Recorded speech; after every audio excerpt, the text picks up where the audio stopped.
Boa noite, como eu disse, meus queridos, estamos aqui, tá? Bom dia, boa tarde, boa noite, na verdade, né? A depender da hora que você estiver assistindo essa gravação. Bom, pessoal, vocês vão fazer a segunda chamada, peço perdão, certo? Mais uma vez, pelo que ocorreu, mas infelizmente tive esses problemas técnicos, tá? Então, se você está assistindo esse vídeo, você vai entender agora com até um pouco mais de calma e aprofundamento o conteúdo, né, da disciplina. Gente, o material que eu estou aqui utilizando, ele foi utilizado para outros assuntos também, como o mapa da escrita, vocês já devem estar por dentro. Tirem dúvidas comigo, tá?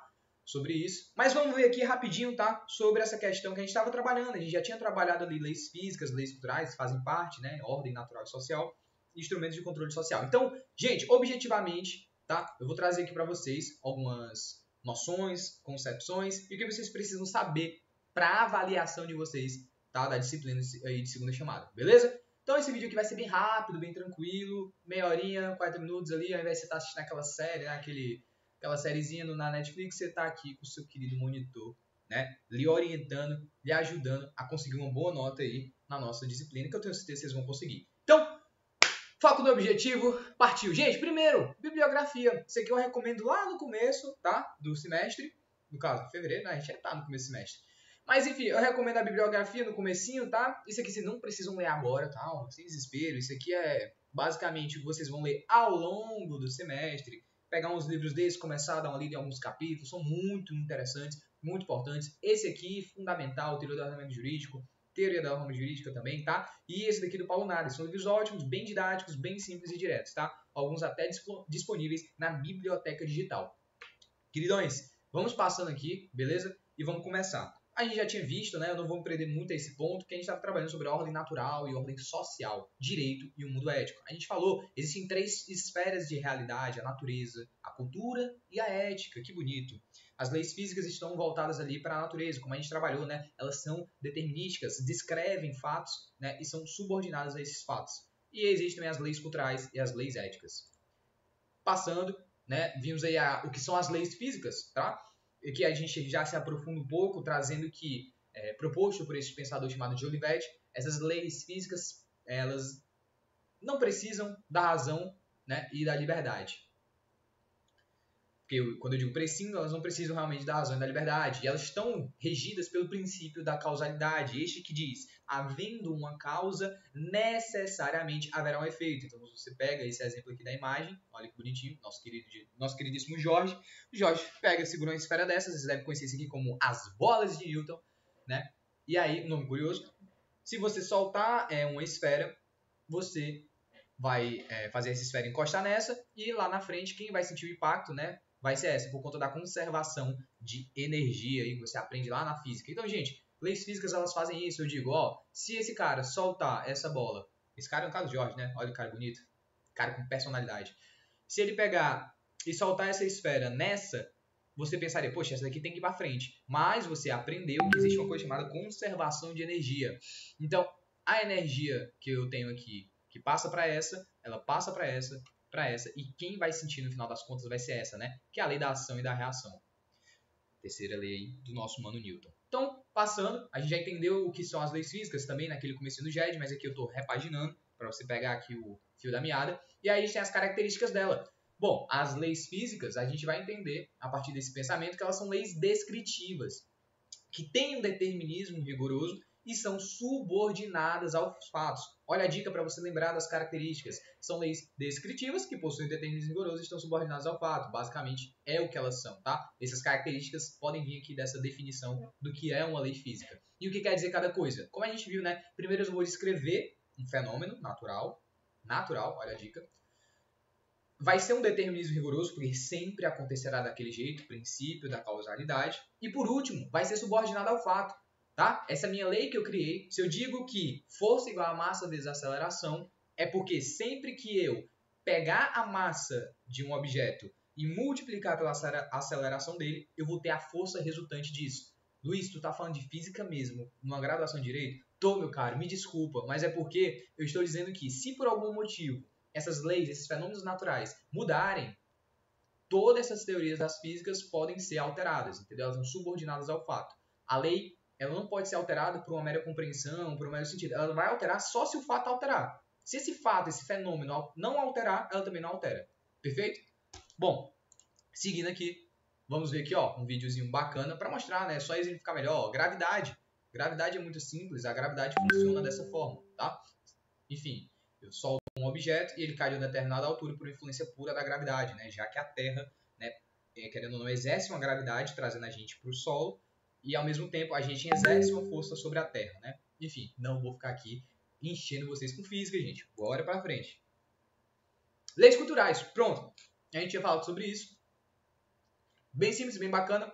Cara, leis culturais, né? A gente vai perceber que agora eu estou indo para outra esfera da realidade, estou indo para o âmbito cultural da coisa.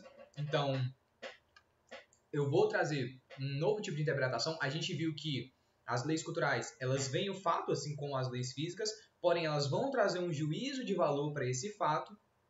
E, ao final de contas, eu posso ou simplesmente trazer essa lei cultural, finalizá-la, dizendo que ela acontecerá de uma forma que pode ser mudada, ou eu posso trazer uma obrigatoriedade de comportamento. Vou dizer, ó, diante desse fato, meu querido, você vai ter que fazer isso aqui, certo?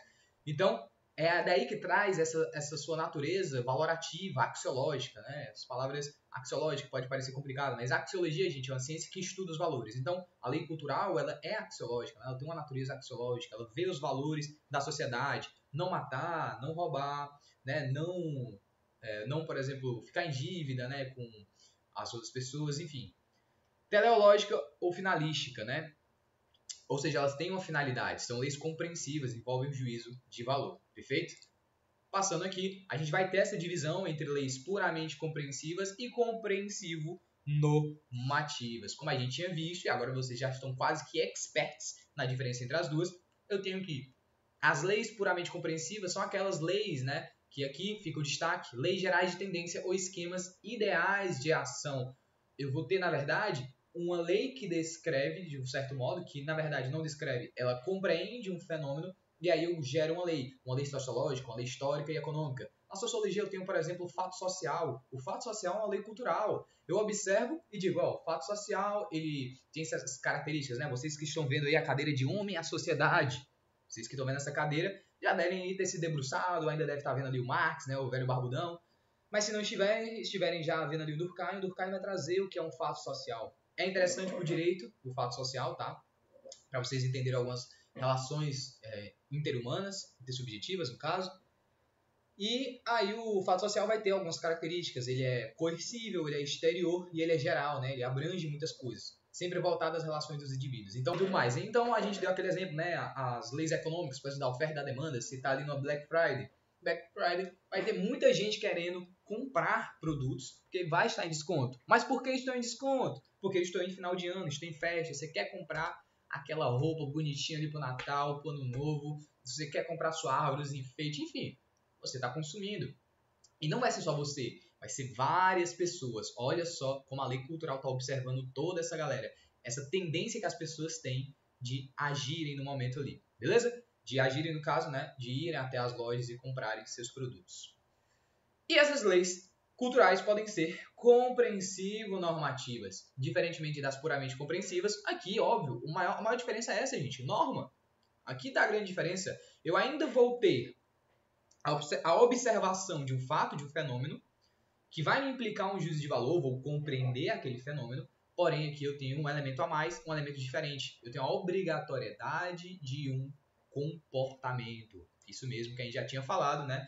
Por exemplo, alguém dá bom dia a você, você dá bom dia de volta, certo? É quase que uma obrigatoriedade de um comportamento, você dá o bom dia. Que como a gente estava até conversando lá em instrumentos de controle social, as regras do trato, que são uma espécie de lei cultural, elas implicam que você dê bom dia a alguém que lhe deu bom dia. Perfeito?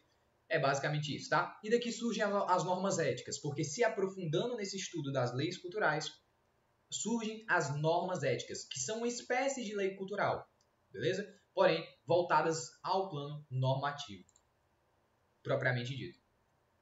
E aí, temos diferenças entre normas éticas e normas técnicas. Bom, não creio que isso vai ser abordado com tanta ênfase na avaliação de vocês, porém, vamos só trazer aqui uma ideia geral do que é uma norma ética e uma norma técnica, para vocês nunca se confundirem, né? Pode ser que apareça esses termos e vocês se confundam. Então, saibam que normas técnicas, pessoal, são meios, são formas de chegar a um fim, enquanto que as normas éticas são fim em si mesmas. Luiz, tu falou tudo, não entendi nada. Então, vamos lá simplificar. Se eu digo que uma norma é técnica, eu estou implicando o quê? Uma maneira de fazer algo, produzir, construir algo. Ou seja, eu estou achando um meio, um caminho que eu vou seguir através de uma norma para chegar no meu objetivo. Então, a minha norma ela é voltada para esse caminho. Se você quer levantar um prédio, beleza, você vai primeiro capinar o lote, você vai trazer o material de construção, você vai começar a abrir lá o terreno, você vai começar a fazer um canteiro de obra. Olha só, eu estou dizendo, são normas que dizem como fazer. Já as éticas, elas vão dizer, essa norma, ela existe por conta disso, para isso. Exemplo, normas éticas, a exemplo, é a norma que não deixa você ficar peladão na calçada da beira-mar. Que é isso, Luiz? Que loucura é essa? É isso mesmo. É uma norma que ela tem a finalidade de trazer uma proteção ao pudor, né? Aquela questão moral e tudo mais. É uma norma ética. Veja, ela não está dizendo, é um meio, é um caminho. Não, estou dizendo, é só por isso. Essa é a finalidade da norma, certo? Essa é a distinção de uma para outras, tá? Então, vamos passando. Esquematizando, a gente vai ter que as normas éticas não vão se dividir só... na verdade, além das normas técnicas, quando eu me debruço ao estudo das normas éticas, eu percebo que existem vários tipos. Existem as puramente religiosas, as morais, etiqueta social e as jurídicas, que é aqui, né? Que é o nosso xodó, é aqui onde a gente vai morar até o final do curso e até depois dele. Que são normas éticas jurídicas, tá? Voltadas ali para o direito propriamente dito, tá? Aí você pergunta, Luiz, eu preciso saber todas essas? Não, calma. Você só precisa saber que existem essas distinções, tá? Porque, querendo ou não, sabendo que eu tenho normas éticas que vão se dividir nesses tipos aqui, eu vou saber que daqui vão surgir os chamados instrumentos de controle social. Muito bem, você está raciocinando direitinho aqui comigo. E foi aqui, gente, querendo ou não, checkpoint, foi aqui que a gente parou, tá? Pelo menos, vamos ter aqui esse tempinho rapidinho para conversar melhor um pouco sobre os instrumentos de controle. E aí vocês já vão sair daqui para o próximo vídeo sabendo e tendo uma ideia melhor, tá certo? Então vamos lá. Como a gente já viu, né, aqui agora um pouquinho mais didático, mais ilustrativo, vamos saber que existem 4 instrumentos de controle social: direito, moral, religião e regras do trato social. Ora, é importante eu saber que existem esses 4 instrumentos porque eles são responsáveis por manter a sociedade coesa e harmônica. Como eu disse, eles servem para controlar as condutas da sociedade. Cada um vai acabar controlando de um modo ou de outro, certo? A religião vai te controlar pedindo para que você vá à igreja, ser devoto, não fazer algo, não comer carne na Semana Santa. A religião faz isso. A moral ela vai dizer, poxa, não fale palavrão em ambientes públicos. Por exemplo, em órgãos públicos, você entra no prédio da Receita Federal e fala palavrão, você está no tribunal e fala palavrão, será que isso é legal? Será que isso não é? Moral. Regras do trato. Bom dia. Alguém te dá um bom dia, você responde com bom dia. Você é obrigado? Nem tanto. Mas aí a regra do trato vai dizer, poxa, é um pouco, né? É distrato. Você não está tratando bem a pessoa quando você não dá bom dia. E finalmente temos o direito, que é aquele aglomerado de normas que vão reger a nossa vida em sociedade em âmbitos mais específicos. O direito civil com contratos, de você vai fazer um empréstimo para uma pessoa, você faz um empréstimo com o banco, o direito civil vai atuar, você comete uma infração, o direito penal vai atuar, enfim. Temos várias áreas aí para entender melhor. Beleza? Então, essa é a repaginada que eu queria fazer aqui. E agora vamos ver rapidinho aquelas diferenças que a gente estava trabalhando. Aqui um pouco mais exemplificado, né? Como a gente já viu, diferença do direito para cada instrumento desse. Porque é muito importante vocês fazer essa distinção que o direito, além de ser uma ciência social aplicada, ele não pode ser confundido e nem deve se confundir com nenhum dos outros instrumentos de controle social, certo?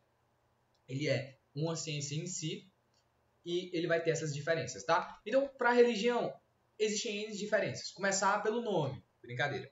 Vai começar pelo nome, mas também, óbvio, temos aí alguns momentos da nossa história que o direito ele ficava ali confundido com a religião. Então, por exemplo, teve épocas ali, mais ou menos voltados para a Roma Antiga, que o direito ele estava subordinado à religião. A classe sacerdotal controlava o direito, dizendo que a norma tem que ser essa porque a divindade tal mandou. E aí você avança um pouco, você tem o direito divino dos reis ali mais ou menos na Idade Média, né, com os estados, enfim, você começa a ter várias aí acepções aí, momentos que o direito e a religião ficam misturados, fica uma coisa confusa, aí você não sabe muito para onde ir. E por último não, na verdade, a gente vem para cá e vê a diferenciação, a desvinculação e diferenciação. O que vai me diferenciar então, Luiz? O que é o direito da religião? Meu caro, é aquilo que a gente falou no GED, né, que foi ali próximo de quando a gente teve aquele problema com a conexão. Enquanto no direito eu vou valorizar a justiça propriamente dita, e aí eu tenho toda uma teoria da justiça, tem um autor aí, o John Rawls, eu recomendo a leitura desse autor, quando vocês tiverem mais tempo, é um livro extenso, mas que trata só sobre a justiça, é uma grande teoria da justiça aí, que ele trabalha, é bem interessante. E aí o direito se debruça basicamente nisso. Enquanto que a religião ela vai um pouco além, ela vai lá pro divino, pro supraterreno, algo que não está aqui no mundo material, no mundo tangível. Tá aí a maior diferenciação que vocês podem ter. Beleza? E aí, um dos únicos pontos em comum entre direito e religião é essa procura do bem comum.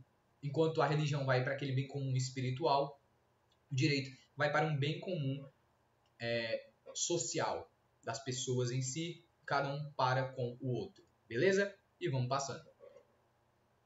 Aqui, diferenciamos direito e moral. Como? Pelas suas características e pelo nome. Brincadeira. Mas, claro, a gente já viu uma grande diferença, né, entre direito e moral, que a gente vai ver aqui também um pouco da teoria dos ciclos, mas aqui fica a tabela ilustrativa para vocês verem que as características do direito e da moral vão ser bem diferentes. Por mais que a gente tenha tido épocas que a moral influenciou muito o direito, alguns tinham pontos de interseção, aqui a gente vai ver que quando você estuda aquele instrumento de controle sozinho, ele tem uma grande diferença do outro, não dá para confundir. Então, por exemplo, o direito ele vai vincular duas pessoas. Ele é bilateral, na maior parte do tempo. É o João e a Maria.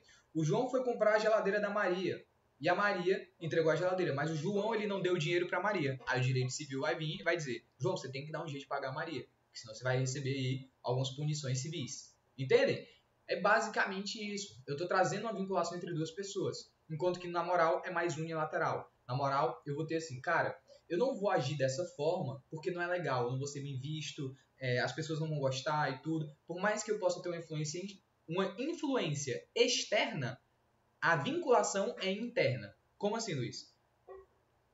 Quando eu digo vinculação, eu quero dizer quem são as pessoas, os sujeitos afetados por aquele instrumento de controle.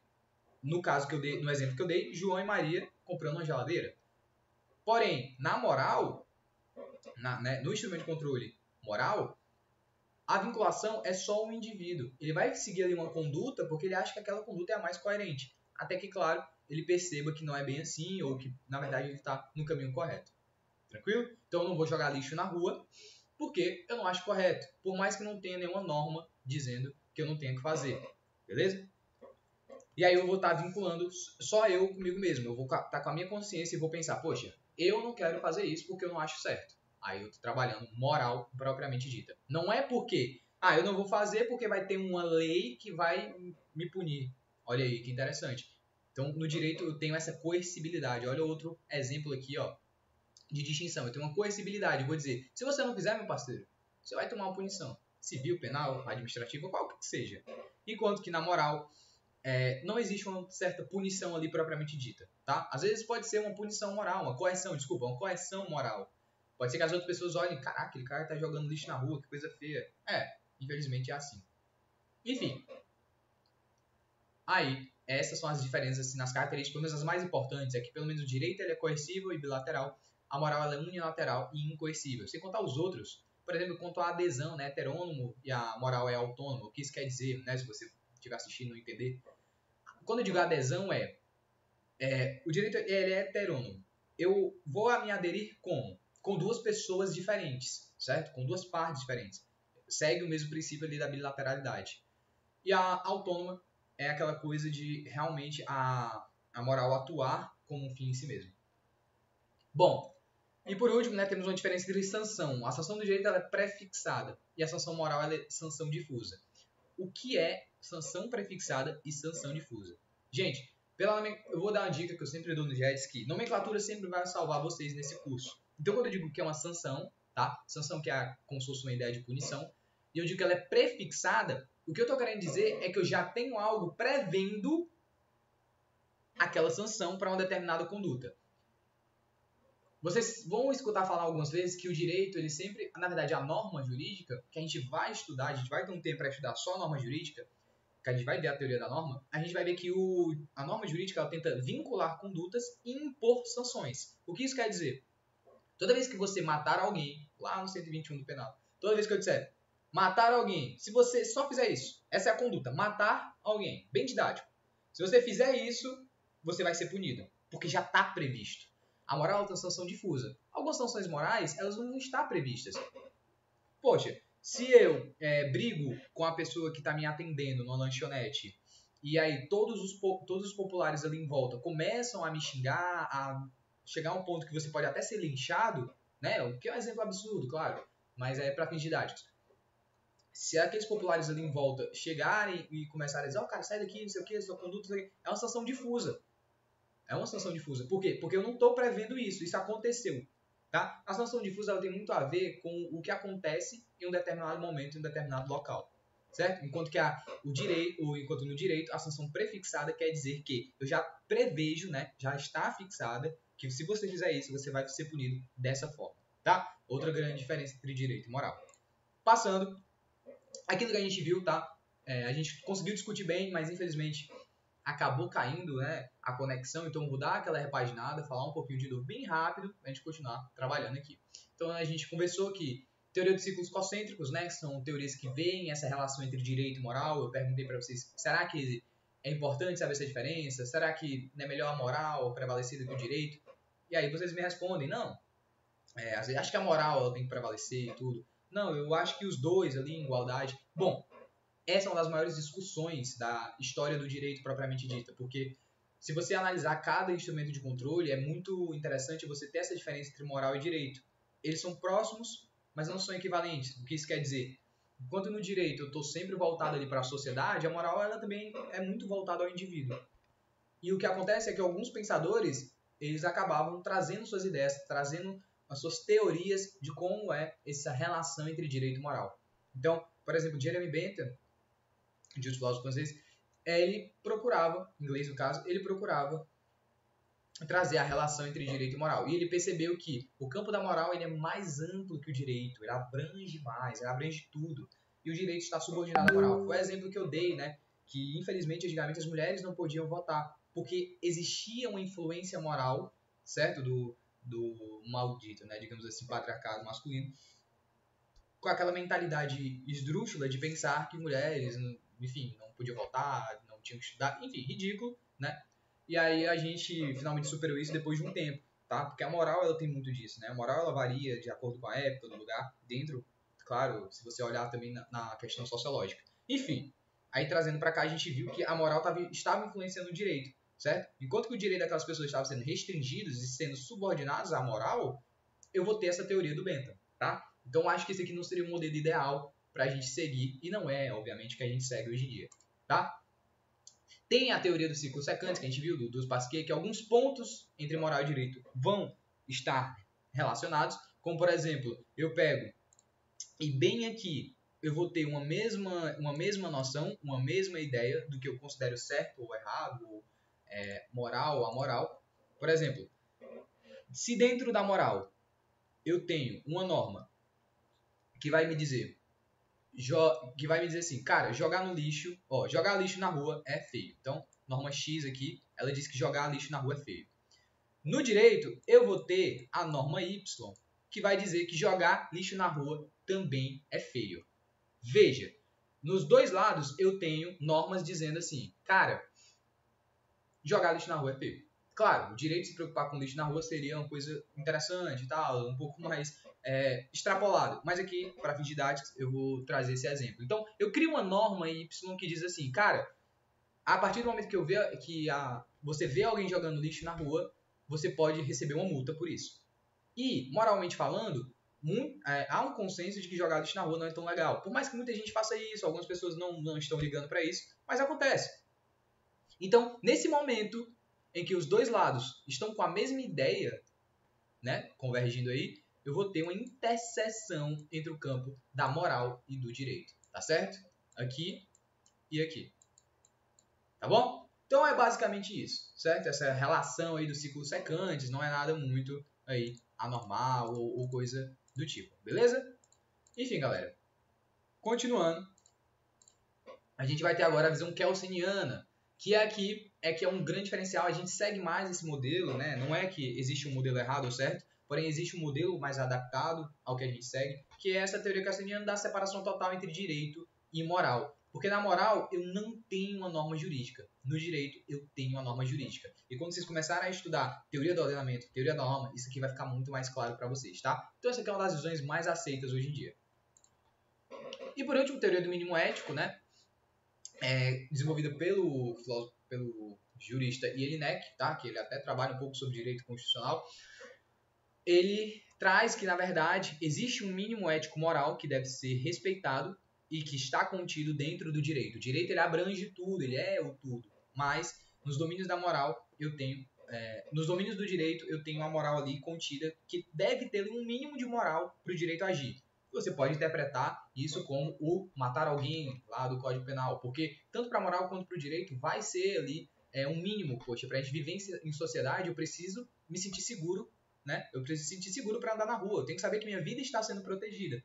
Por isso, né, moral e direito vão estar aí juntinhos. Beleza?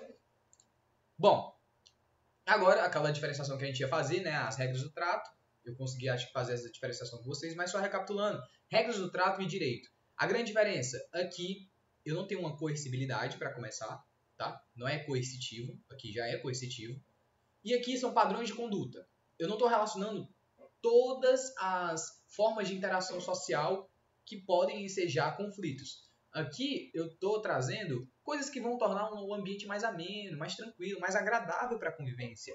Eu chegar numa reunião e dar um bom dia, boa tarde, como é que você tá, não sei o quê. Aquelas regrinhas, né, bonitinhas e tudo mais que a gente vai seguindo aí de cortesia, de etiqueta, de moda até mesmo, enfim, de muitas formas, tá? E aí, esse quadro aqui é bem interessante, que agora é o quadro completo, comparativo entre todos os instrumentos de controle social, tá? Direito, moral, regras do trato e preceitos religiosos, você pode entender como religião, não é mesmo? E aí você vai ver a comparativa que, por exemplo, o direito entre todos os instrumentos de controle social vai ser o único instrumento bilateral. Olha que interessante, o direito é o único instrumento de controle bilateral, enquanto todo o resto é unilateral, beleza? Além disso, nós vamos ter alguns que vão ser exteriores, interiores, exteriores, interiores, e que vai variar. E o que quer dizer essa parte aqui? Isso aqui é mais voltado à forma de atuação. O direito é exterior, porque eu estou olhando para a sociedade. A moral, ela é interior, lembra? Eu estou trazendo a partir da minha consciência, do meu pensamento, uma questão moral. As regras do trato são exteriores, porque é uma coisa que acontece também em sociedade.